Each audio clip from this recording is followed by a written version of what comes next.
लिए मजबूर करना गलत है असं अबू आझमी म्हणतात।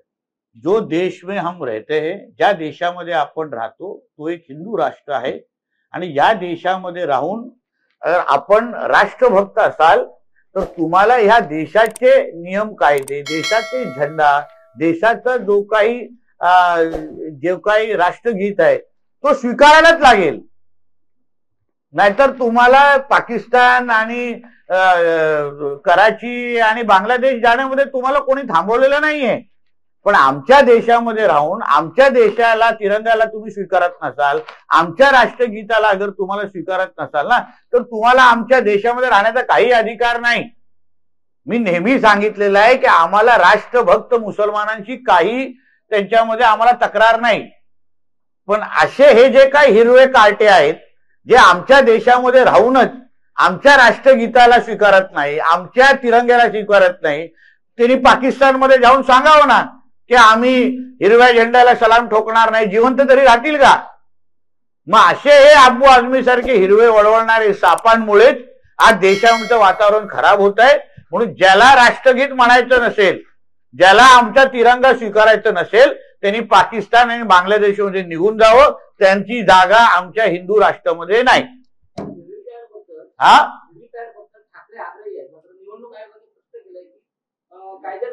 अरे सर्वात पहिलं महाराष्ट्राच्या पप्पू आदित्य ठाकरेंनी वरळी विधानसभेचा राजीनामा द्यावा आणि मग अशा व्हीव्हीपॅट आणि ह्या बाबतीमध्ये त्यांनी तक्रार करत बसावी ना।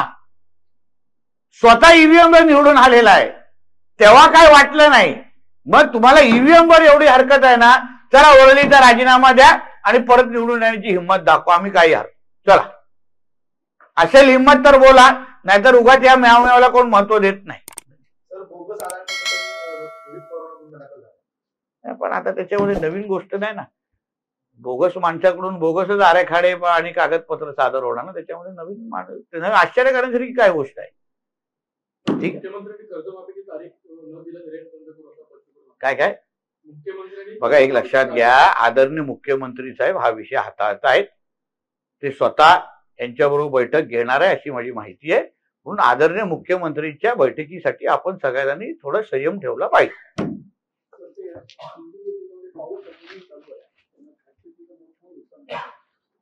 असं आहे की आपण मोठ्या प्रमाणामध्ये आपले पंचनामे करण्याचं काम सुरू आहे।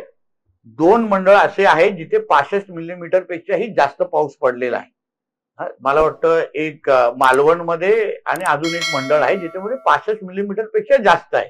त्याचे 65 मिलीमीटर पेक्षा जास्त पाऊस पडला तर कलेक्टरना अधिकार आहे डायरेक्ट नुकसान भरपाई आणि या सगळ्या गोष्टी देण्याचा।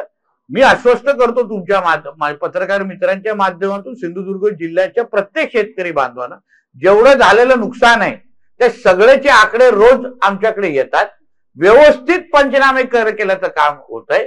आता आपण विमाची 90 कोटीची रक्कम आम्ही दिली ना, 43,000 शेतकऱ्यांना आपण प्रलंबित असलेले नुकसान विमाची रक्कम दिली। तसंच या पावसामध्ये ज्या ज्या शेतकऱ्यांचं भात शेतीचं नुकसान झालेलं आहे, पंचनामे